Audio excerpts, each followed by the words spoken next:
Graça e paz, irmãos. Que Deus abençoe a vida de vocês. Seja bem-vindo ao nosso canal. Você já está preparado? Sou o pastor Igor Neves e hoje estamos aqui para mais uma lição da nossa Escola Bíblica Dominical.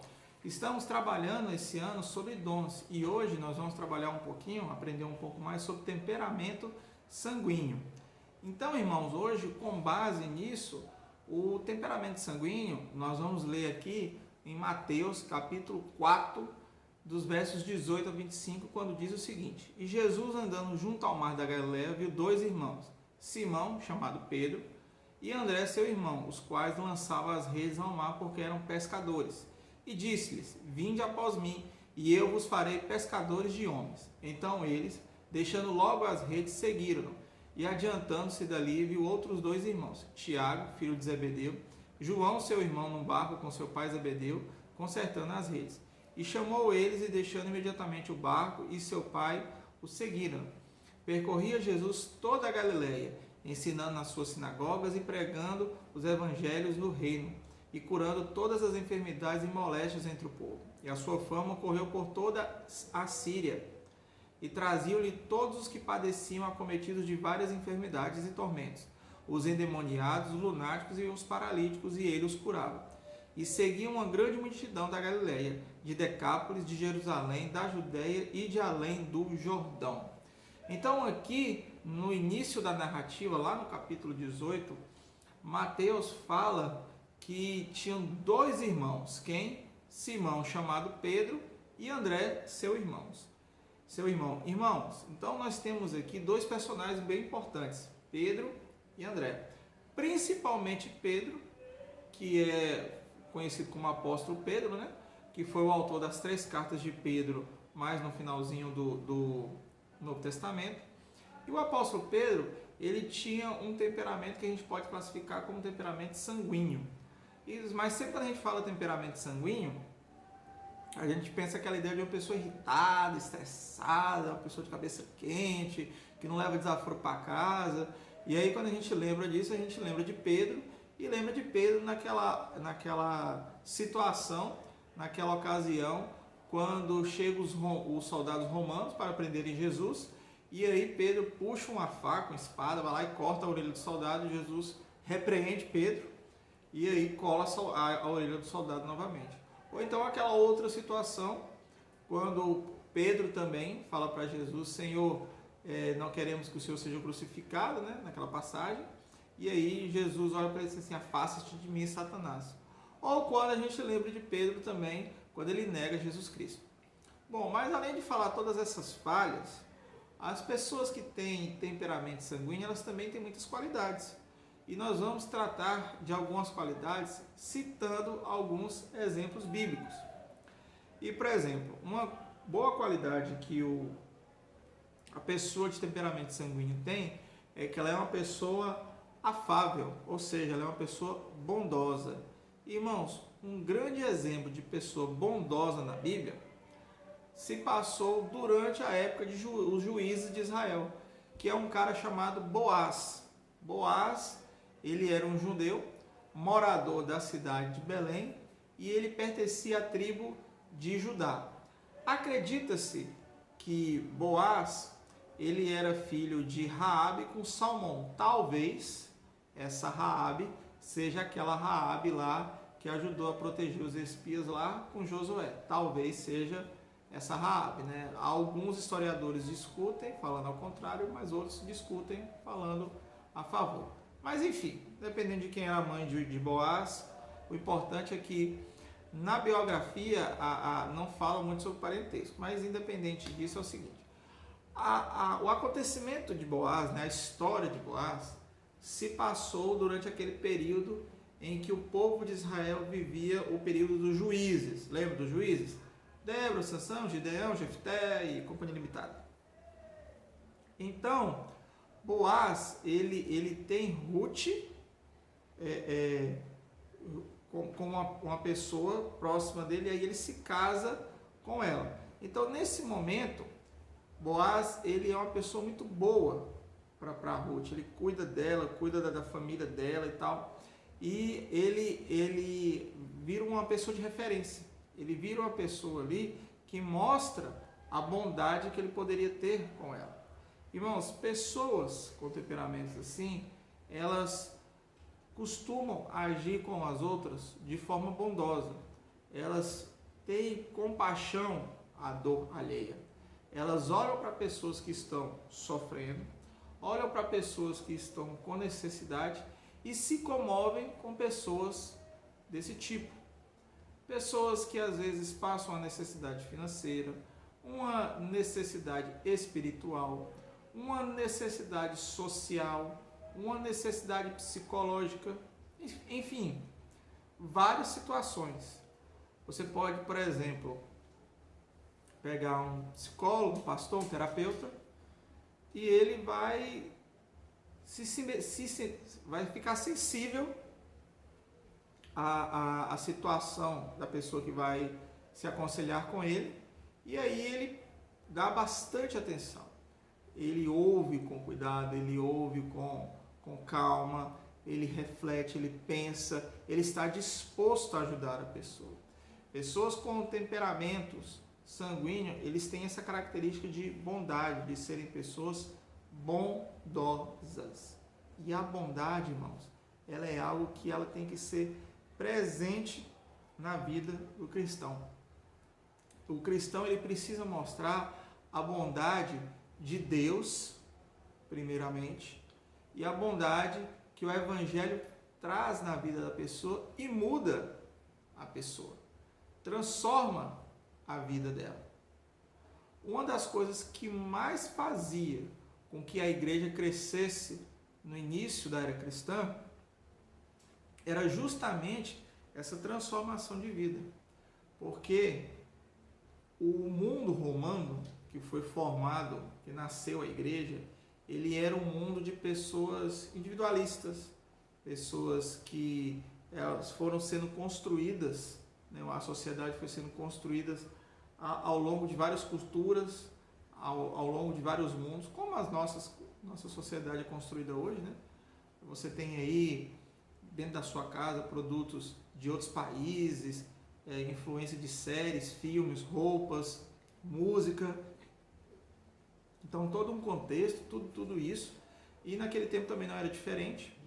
E aí você via pessoas que foram criando um tipo de pensamento, formando um pensamento, criando uma ideia na vida delas, e aí essa ideia eram pessoas individualistas, pessoas que só pensavam nela. Por exemplo, uma prática comum que existia no Império Romano é que quando você tinha, por exemplo, uma criança que nascia e você não queria ficar com essa criança, você jogava a criança fora. Pegava a criança e jogava fora de casa.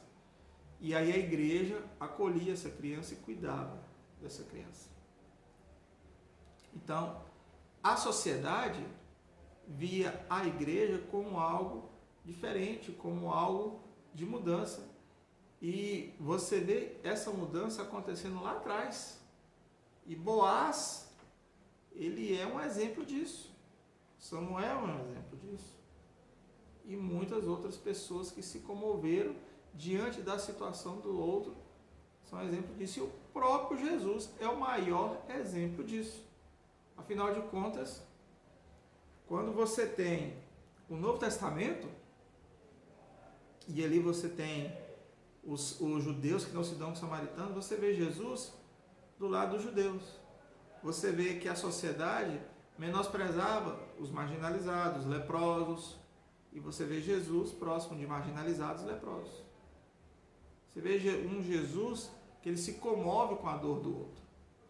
Então, bondade é a primeira coisa que a gente tem que aprender para mostrar para o mundo a transformação que um cristão tem. Porque, irmãos, se você vive a mesma vida que você vivia lá fora no mundo, desculpa, mas eu não vejo vantagem nenhuma numa conversão dessa. Eu não vi mudança de vida nenhuma.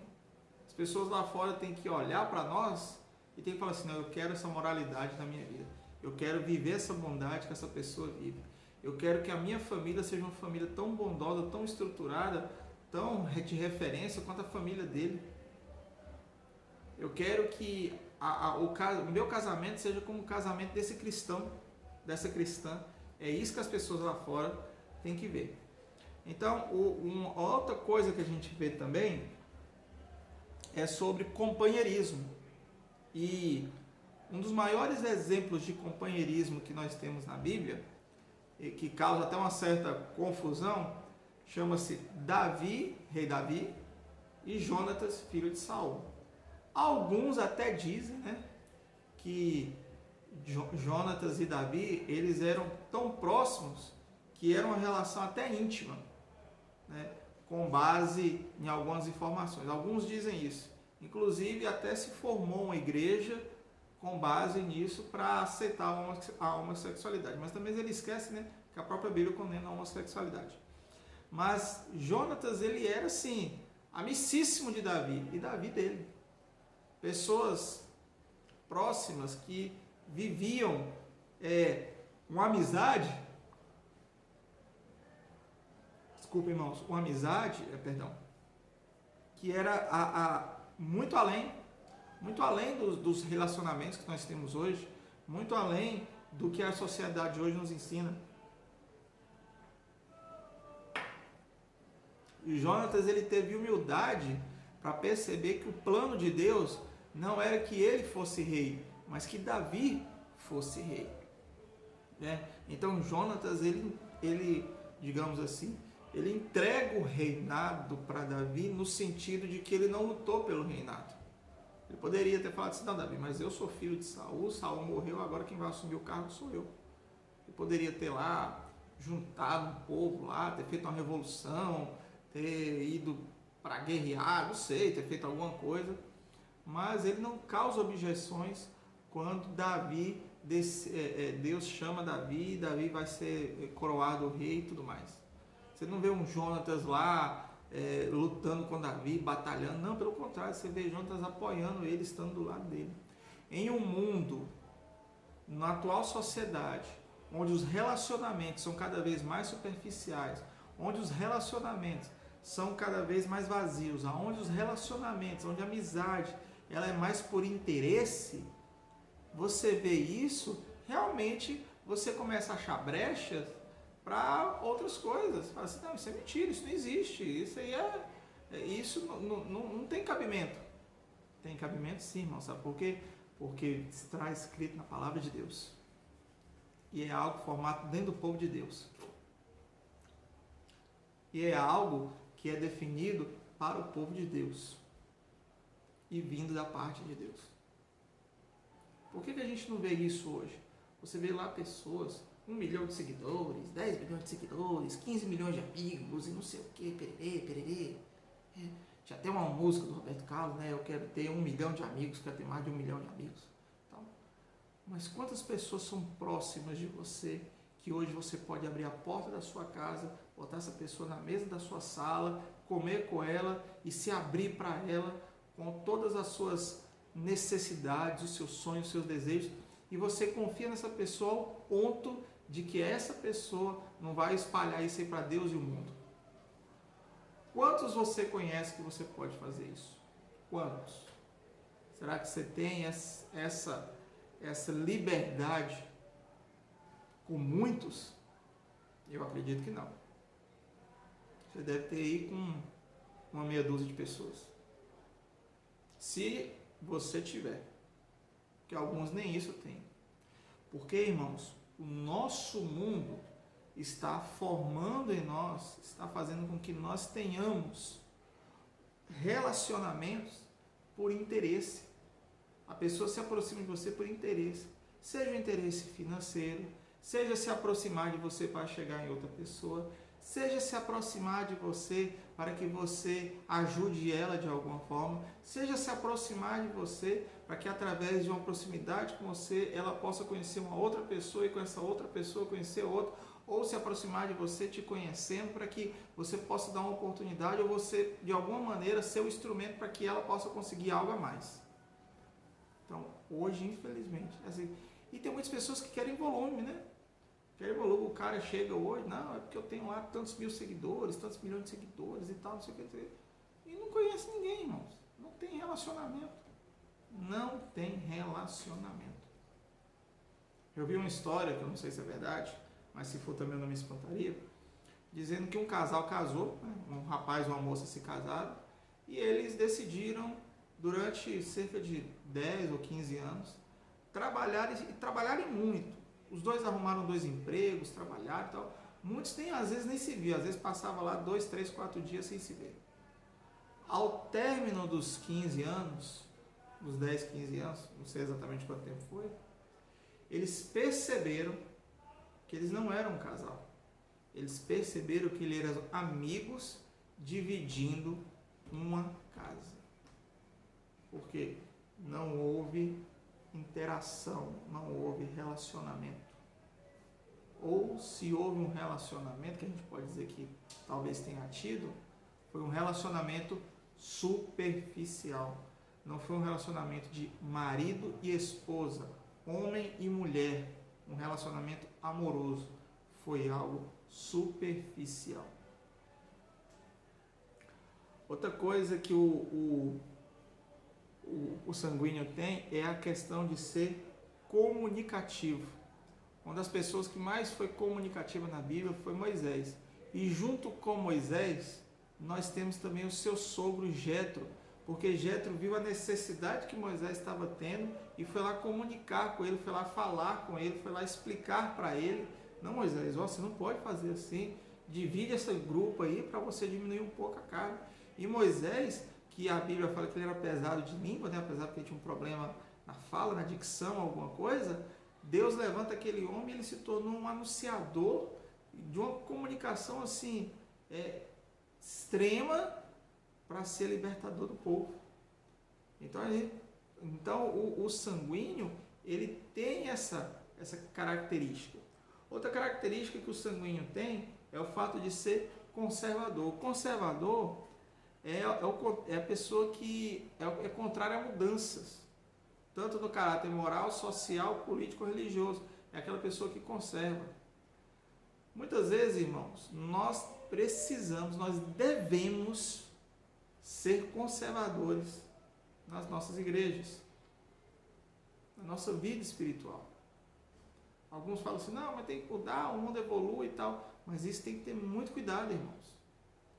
Porque se você hoje se converte, mas dentro da igreja você age com as características de fora, não, no mundo eu fazia assim, não, eu vou fazer assim na igreja também. Não, no mundo eu agia assim, não tem problema, eu tinha costume de me vestir assim, eu tinha costume de falar assim, eu tinha costume de comer assim, de comer em tal lugar, de me vestir em tal. Não houve conversão. Não houve conversão. E se você é conservador, você vai ver que essa mudança que você faz é uma mudança que vem da parte de Deus. É algo que realmente vem da parte de Deus. Outra coisa que a gente vê também é a pessoa que ela é simpática, ela é agradável. Uma pessoa, ela precisa ser simpática. A outra característica de quem é sanguíneo. Por quê? Porque a pessoa, ela passa para o outro uma simpatia. Você já chegou num local, numa empresa, num comércio, e aí a pessoa vai te atender e ela te atende com a cara emburrada? Ou às vezes você vai atender a pessoa com a cara emburrada?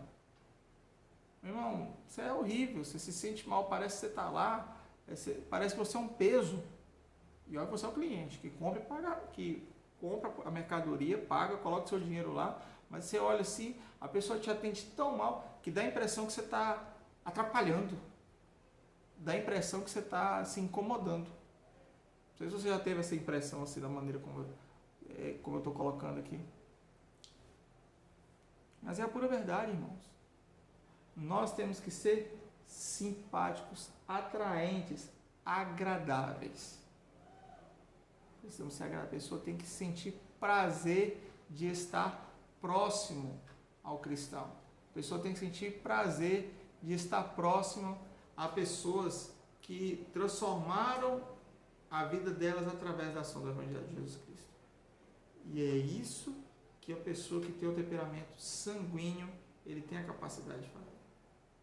Irmãos, ele precisa ser bondoso, uma coisa que ele é, não precisa ser não, uma pessoa que sanguínea, ele é bondoso, ele se compadece com a necessidade alheia, ele é companheiro, ou seja, se você tem essa pessoa ao seu lado, cuide dela e trate ela bem, porque ela vai ser a sua amiga, a sua companheira, a pessoa vai estar do seu lado.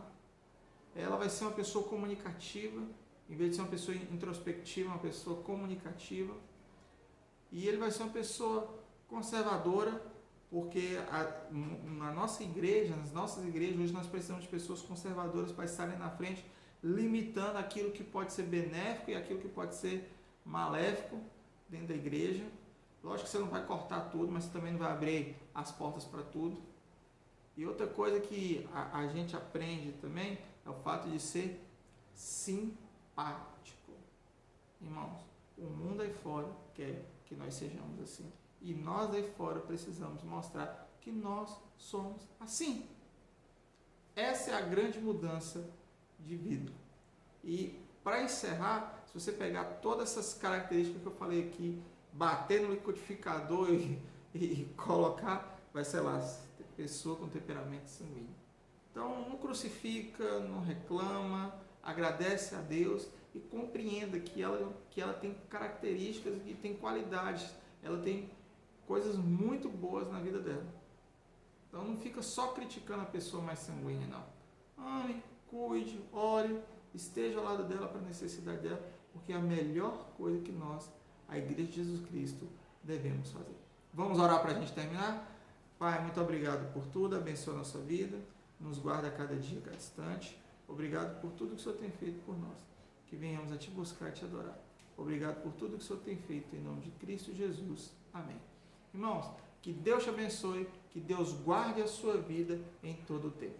Não se esquece de dar um joinha no nosso vídeo, se inscreve no nosso canal, ativa o sininho de notificação para você ficar por dentro de todo o nosso conteúdo e nos vemos no próximo vídeo. E aí, você já está preparado? Que Deus te abençoe e que Deus te guarde.